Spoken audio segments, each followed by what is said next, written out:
Assalamu alaikum. Today's topic is linear search.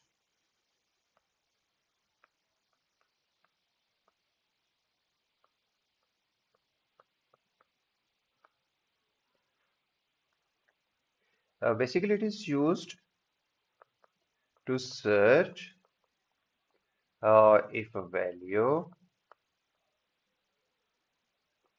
is stored in a list.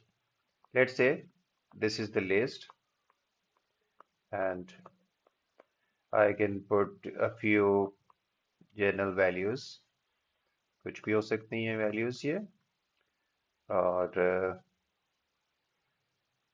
तो हमने we have to search a value in the list, ठीक है, by systematically working through all the items. जैसे for example user wants to search 10 कि whether 10 exists in this list, ठीक है, ये list है, और ये list के index हैं 1 2 3 4 5 6 7.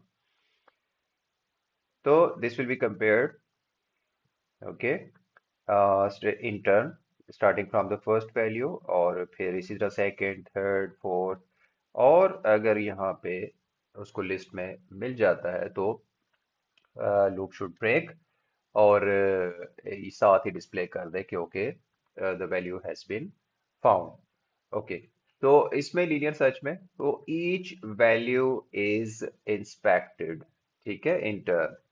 तो इसमें लेट्स सी के how its code work, लेकिन before going to code you must remember two things, के number one, के maybe in exams के you are given a list, okay, where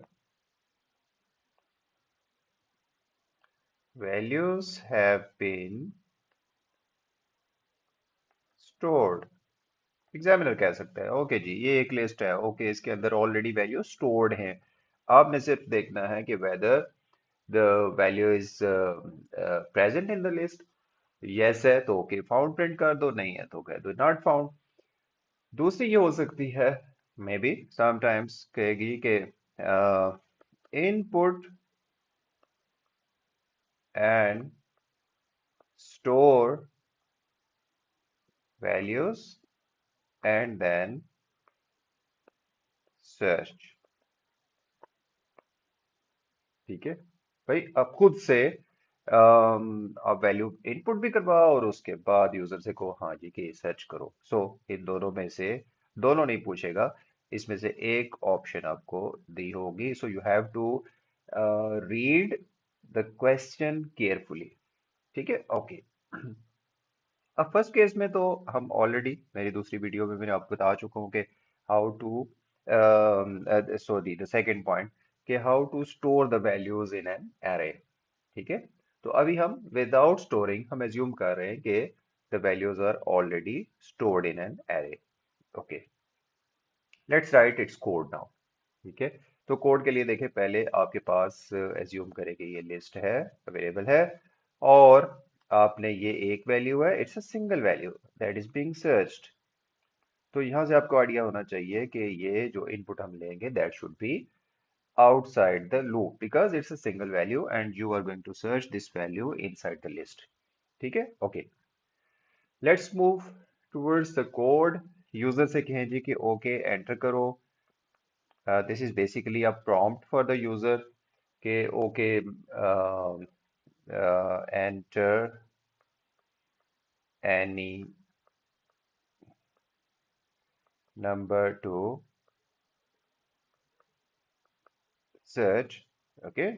उसके बाद इनपुट से you actually take that value and store it in that variable, ठीक है।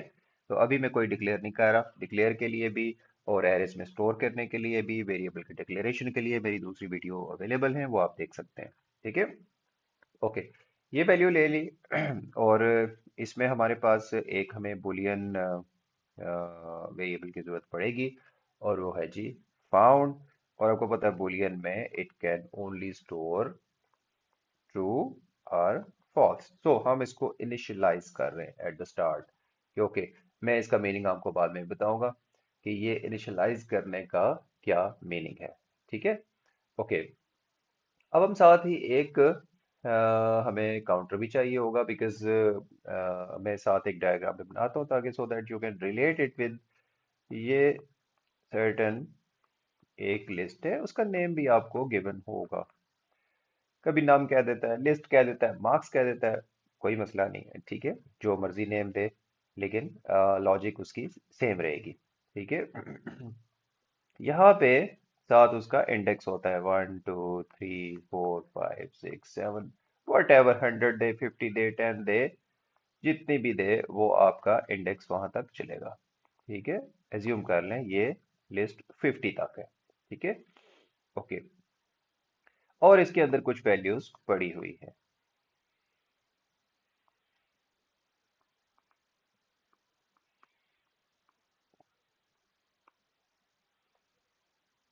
Right. और यहाँ पे यूजर से हमने कहा जी एक वैल्यू एंटर करो।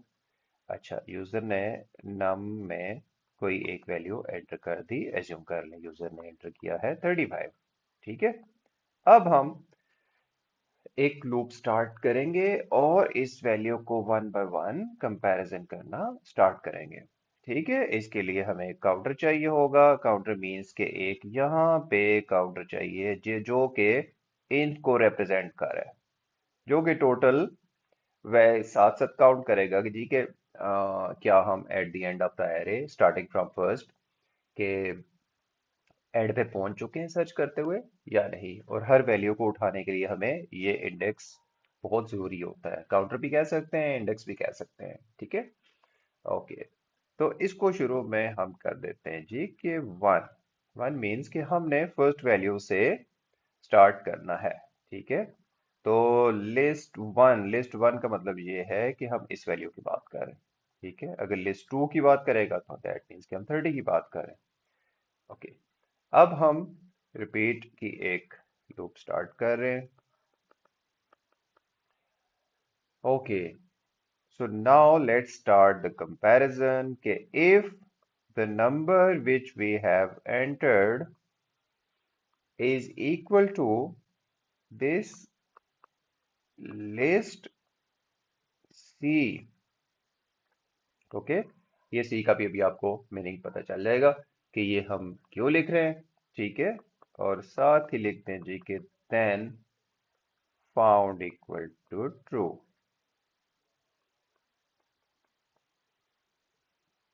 फाउंड को ट्रू कर दें। ठीक है। नहीं तो उसको साथ आप उसका जो काउंटर है उसमें इंक्रीमेंट कर दें। ठीक है। ओके। और साथ ही डिसीजन को एंड कर दें। अच्छा, अब हम लूप की कंडीशन को चेक करेंगे कि हम कहते हैं जी अनटिल फाउंड। अच्छा, अगर आप सिर्फ लिखते हैं फाउंड दैट मीन्स कि वो कह रहा है कि until found equal to true. या आप यूं भी लिख सकते हैं until found equal to true. और अब जरूरी तो नहीं कि फाउंड ट्रू हो सकता है कि इस लिस्ट के अंदर जो यूजर है वो जो वैल्यू एंटर कर रहा है वो उसने एंटर कर दी है जी 125, जो कि लिस्ट के अंदर नहीं थी। तो हमें दूसरी कंडीशन भी देनी पड़ेगी so that the loop will break once the C becomes greater than or equal to the total values, maybe that is 50। जितना भी है 10 है 50 है वो आप यहाँ पे लगा देंगे। ठीक है। ओके। अब एट द एंड हम ये चेक करेंगे। तो अब इस लूप को पहले हम थोड़ा सा समझ लेते हैं और फिर हम लूप के बाहर का हम देखते हैं कि हमने क्या लिखना है पे। ठीक है। तो देखिए रिपीट और अनटिल इसके दरमियान जितना भी कोड है, ये कोड को मैं जरा डिफरेंट कलर में दे देता हूँ। ये वाला कोड आता है, ये वाला कोड आता है इनसाइड द रिपीट अनटिल। ये कोड होगा रिपीट। अच्छा, यहाँ पे क्या हो रहा है, क्या नंबर अब शुरू में देखें सी की वैल्यू कितनी है, 1 है, तो यूं एज्यूम कर लो कि यहाँ पे वो लिस्ट 1 की बात कर रहा है कि if number is equal to, अब नंबर क्या है, ये 35, थोड़ा सा मैंने साइड पे एग्जांपल के लिए आपके लिए बना दिया so that you can easily relate it, कि if this number is equal to list 1, list 1 तो 10 है, ये इक्वल नहीं है, दैट मीन्स कि ये फाउंड ट्रू नहीं होगा, वो एल्स के ऊपर आ जाएगा और काउंट में एक इंक्रीमेंट कर देगा। ठीक है, और फिर देखेगा क्या फाउंड ट्रू तो नहीं था, अभी तक तो ट्रू नहीं है और ना ही काउंटर जो है वो 50 हुआ है, तो ये वापस चला जाएगा और फिर से एक को लगाएगा। अब वो सी की वैल्यू ऑलरेडी 2 कर चुका है, तो यहाँ पे आपने अब लिस्ट 2 को चेक करना है, लेकिन नंबर रिमेन सेम। अब नंबर कंपेयर हो रहा है लिस्ट 2 के साथ, दैट मीन्स कि अब वो यानी 35 जो है 50 के साथ कंपेयर हो रहा है। ठीक है, अभी भी ट्रू नहीं है, तो फिर वो काउंटर में एक और इंक्रीमेंट कर देगा, अब काउंटर बन गया 3। ठीक है, तो अब देखें यहाँ पे हम इसको कर देते हैं अरेज, और यहाँ पे अब बन चुका है जी काउंटर 3। अब देखें नंबर लिस्ट 3 के इक्वल है या नहीं है, नहीं है जी। ठीक है, वो अगेन काउंटर, तो यू काउंटर इंक्रीमेंट होता रहेगा और एक सिचुएशन आ जाएगी कि वो दैट विल बिकम इक्वल। ठीक है, तो वहां पे जाके जहाँ पे 5 था काउंटर, वहां पे फाउंड ट्रू हो चुका है। ठीक है, ओके, इसका मतलब है अब एल्स नहीं चलेगी, क्योंकि हमारी ये कंडीशन जब ट्रू हो जाए तो एल्स को वो स्किप कर जाता है। Okay, so now it will check its condition. वो तो लूप कह रही थी कि अब जैसे ही फाउंड ट्रू हो जाए तो लूप को ब्रेक कर दो, रेपिटेशन को खत्म कर दो, यानी इनमें से कोई भी कंडीशन ट्रू हो जाए, तो अभी ये कंडीशन ट्रू होगी। ओके, लूप हो गई ब्रेक। अभी तक हमने कोई आउटपुट नहीं किया इसमें कि नंबर मिला है या नहीं मिला, लेकिन अब हम, तो ज्यादातर वो कहता है कि आउटपुट जो करो वो एक ही बार डिस्प्ले होना चाहिए। ठीक है, तो इसके लिए हमने ये देखना है कि if found equal to true, then output ये कर दो, क्या लिख दो जी, कि number was found at place, साथ ही हम थोड़ी सी प्लेस का भी बता दें, सी। ठीक है, क्योंकि जब भी ये C5 के ऊपर था तो क्योंकि फाउंड ट्रू हो चुका था, और साथ ही ये लूप ब्रेक हो गई थी, तो साथ ही जैसे ही ब्रेक हुई तो ऑफ कोर्स यहाँ पे जब ये डिस्प्ले करेगा तो लिखाएगा number was found at place 5।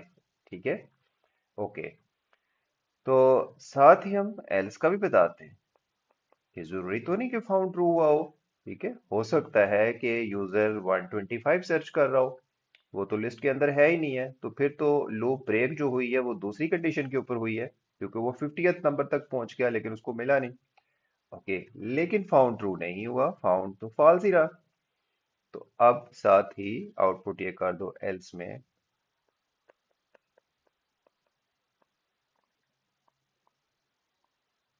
Number not found.